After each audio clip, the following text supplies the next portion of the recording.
Hello everyone, welcome to Lightcraft, and I have an exciting thing to tell you.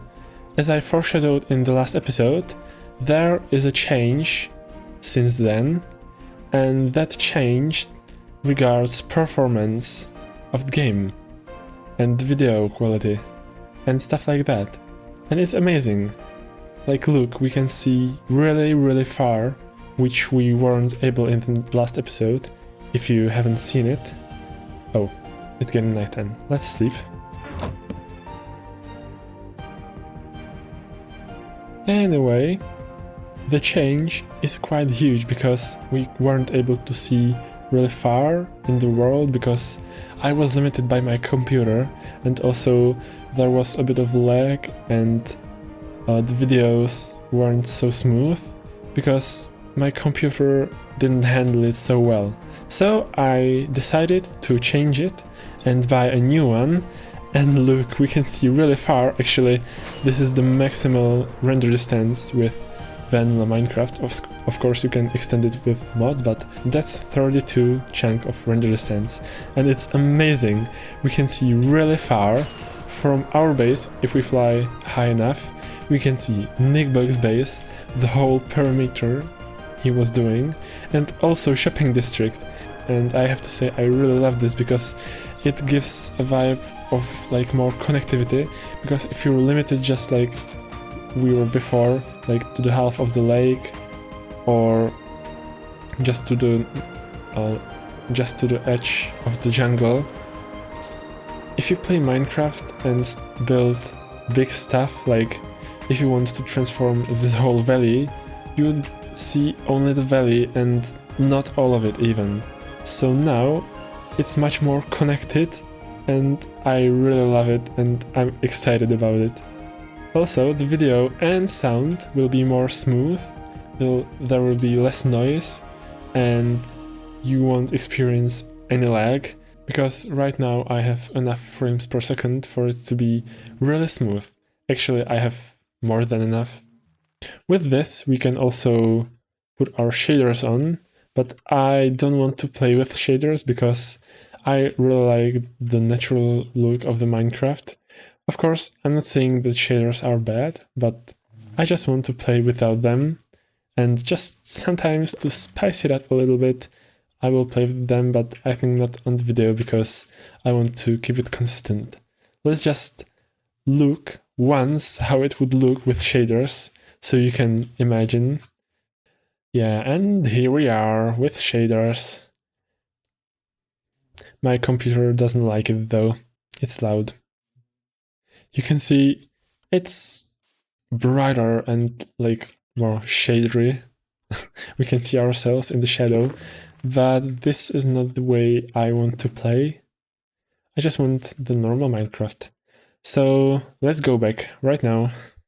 And also I like how we can see from here, from the middle of the base, the whole way to the skeleton farm. It's amazing. Like, the connectivity. I know I'm talking a lot about it, but like that's one of the most significant things which improved, so I'm really glad. And also huge thanks belong to Strongery and also my dad, who helped me to pick the parts for the computer and to educate me how computers work and how computer building works, because well, it took them a decent time and it worked in the end overall, so I'm really grateful for that. However, now we have a rest from the last episode, and that is this thing, this place right here. And this is a gift from KnickBock, who gave us this place and this structure which he made, and it is for my 100 subscriber milestone. So yeah, there is 100 holes around me, and each and every single one is meant to be filled with one individual block, and each hole, each block has to be different, so I get to pick out 100 blocks. And why so? Well, it is made to make me realize how much the number 100 is huge, because at the point of like 30 subscribers, you can't really imagine that many people anymore, because like it's a lot and things get kind of out of hand. And by this way, I can realize more how great of a number it is. And also the blocks are different because each and every subscriber, which means potentially you, is different and probably not the same. So that's the point of this whole place. So let me do it.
And it's complete. As you can see, in every hole there is a block, and there is a different block in each and every single hole. I hope I didn't make any mistakes, but it should be all right. As you can see, there's plenty of them. It was a long job to pick all of these and make sure that each block is here only once, because, you know, I like certain blocks a lot and some more, or just I don't use them. Like crimson is not something I use very often in my builds, and on the other side moss is like the basic thing which I use a lot, so I needed to make sure there aren't any mistakes. As you can see, when we stand in the middle, there are like 4 main parts of this thing, and they are divided by colors. I tried to make it look nice, and also I just like gradients, so this was kind of fun for me. So I assembled it as a green side, like brownish side, a golden side, because, you know, we like honey and honey is gold, and like a grayish, maybe green side with a couple of miscellaneous blocks which I didn't know where to put, so they ended up here. And maybe you observed there are some blocks which aren't really blocks, and that's, for example, this sunflower. I tried something interesting and just wanted to do some funny things, so I implemented these as well. We have also like campfire and the small drip leaf to kind of alternate the pattern, because it's only blocks which line up with the granite which was here before. So I made it a bit different. But there is still one block missing, and that's the block which will represent me, and it will stand on this end rod right in the middle. So let's get it. I was wondering which block would represent me the best, and I came up with an idea that it could be a terracotta, but a special one, and that's because the colors... Oh no, it's not this. It's other one. I will have to dye it though. Let's put the rest back in and run to the smelters. The block I wanted to use is glazed black terracotta because I'm wearing a lot of black on my skin. Wait, I'll show you. Yeah, it's mostly black, and if you smelt black terracotta, it gets even more similar to me, and that's because it has this red pattern on it and also gray on the top of it. So, you know, it really looks like me. I can't think of a block which would look more like me, so I think it's the perfect one to represent me on the Android.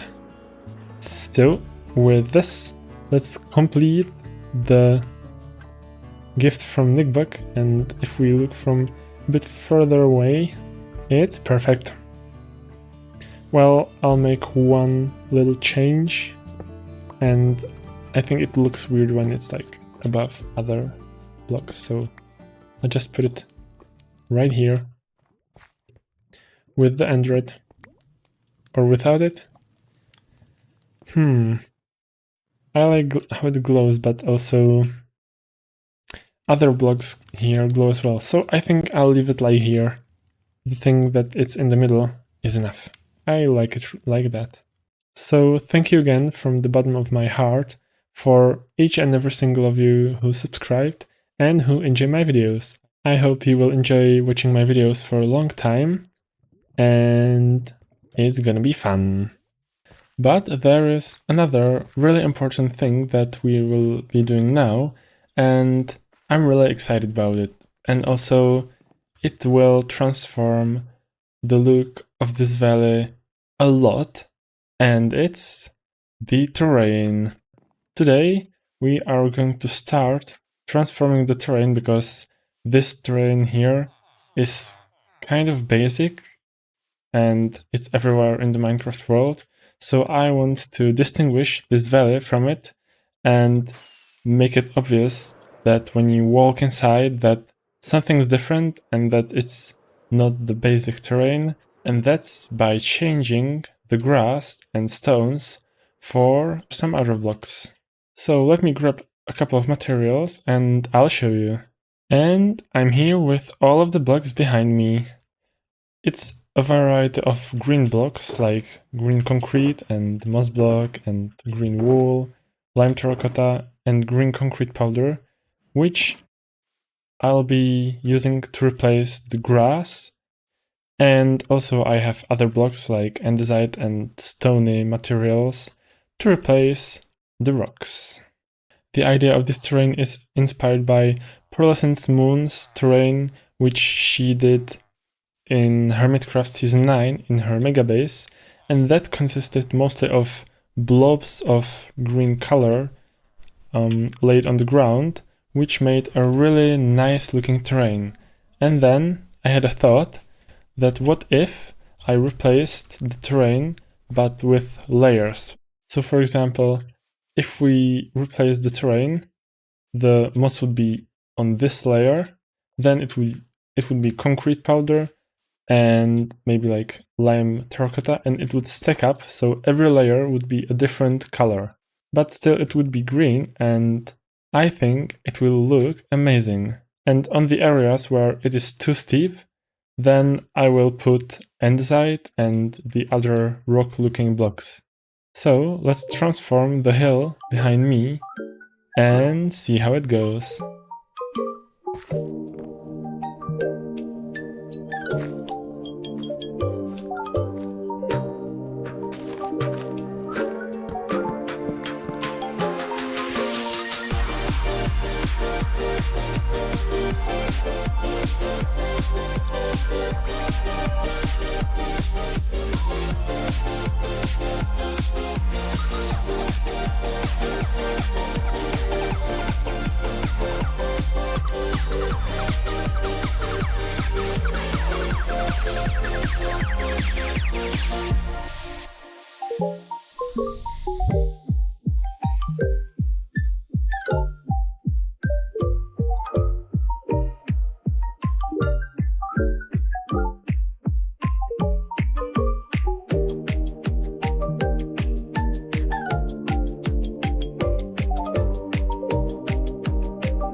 And I think it turned out really well.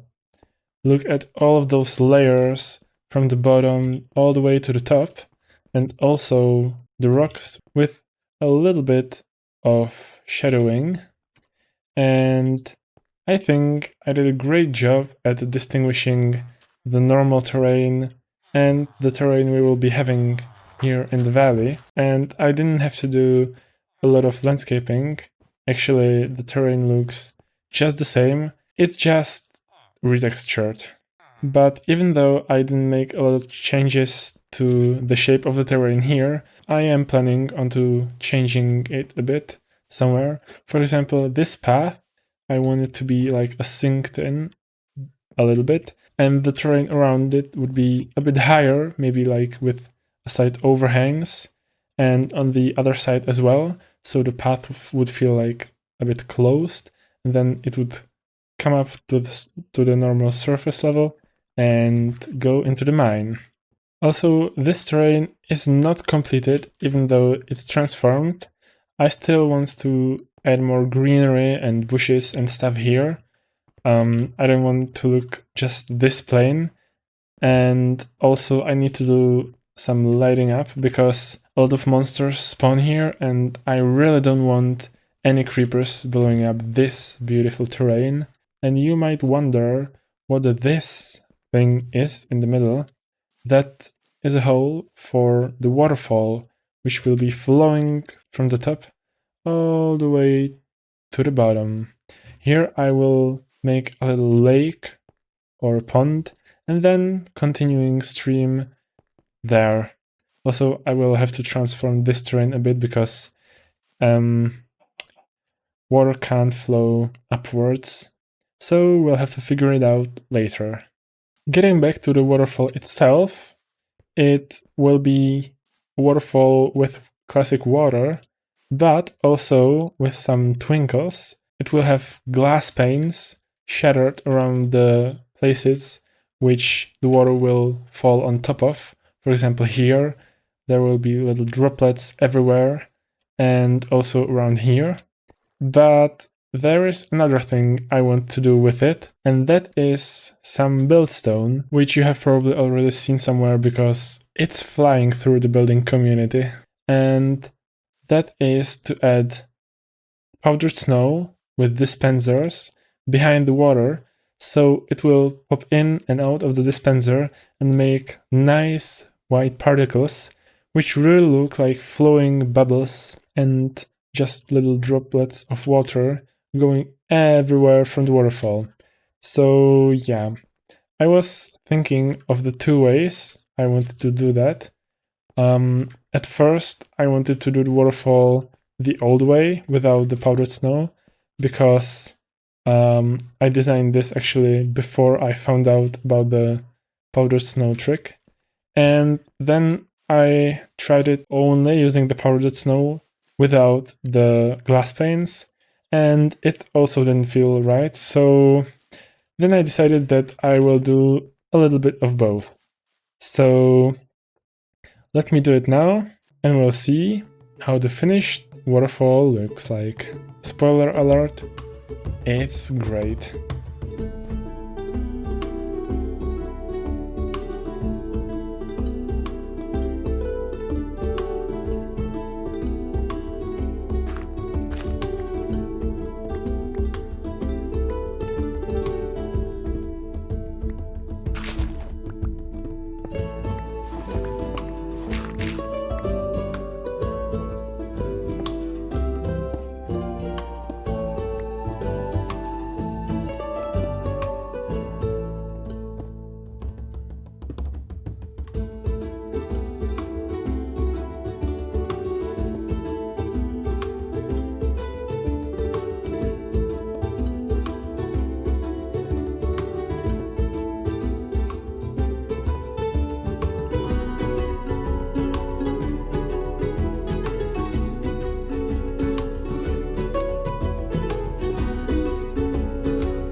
And there it is in all its majesty. You can see how both of the methods work together with each other, and how it creates this nice effect of all the drops flying everywhere. You also have like smaller drops made out of pure glass pane, and also you have like the bigger one made from the stained glass panes. So all in all together it looks like a pretty realistic waterfall.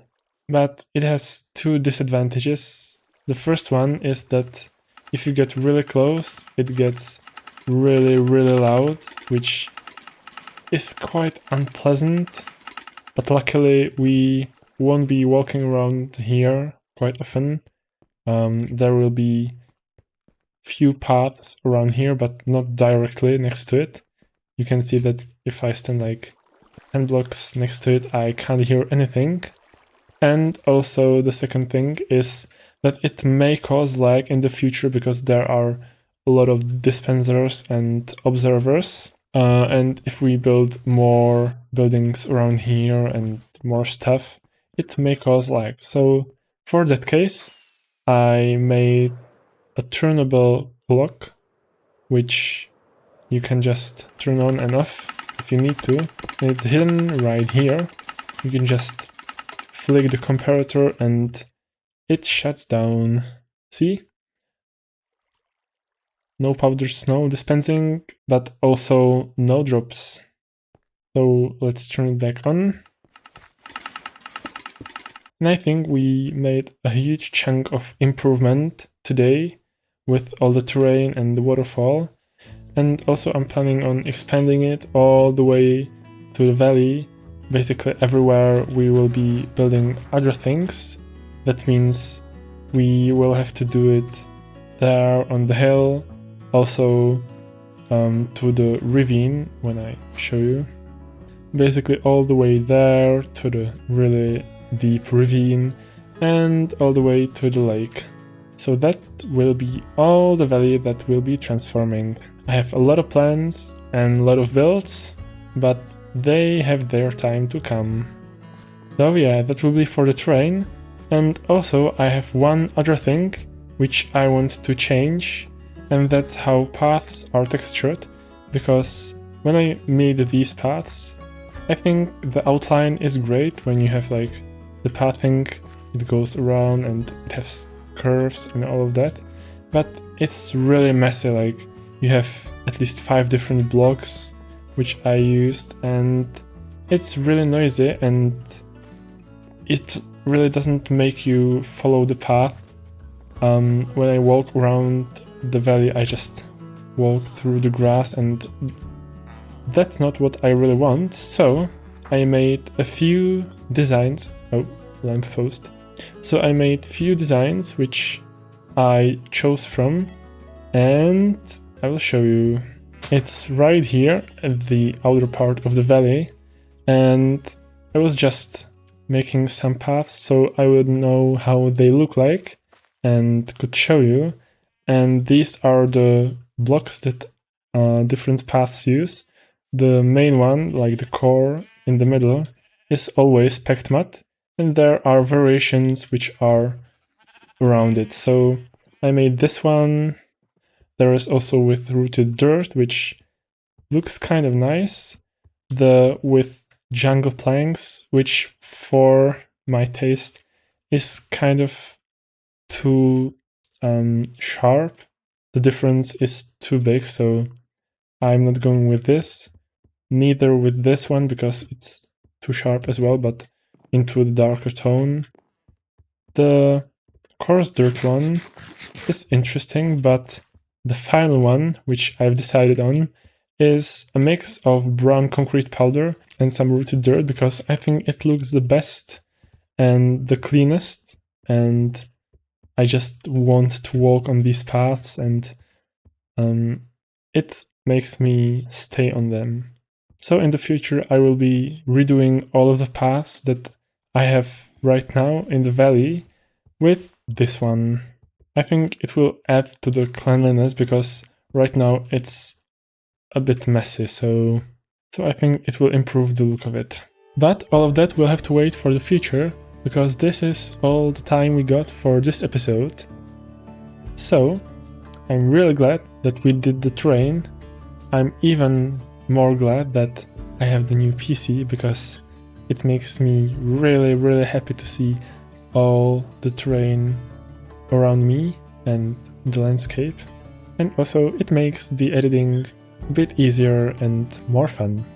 So I hope you also had fun during this video, and I will see you in the future. Have a great time!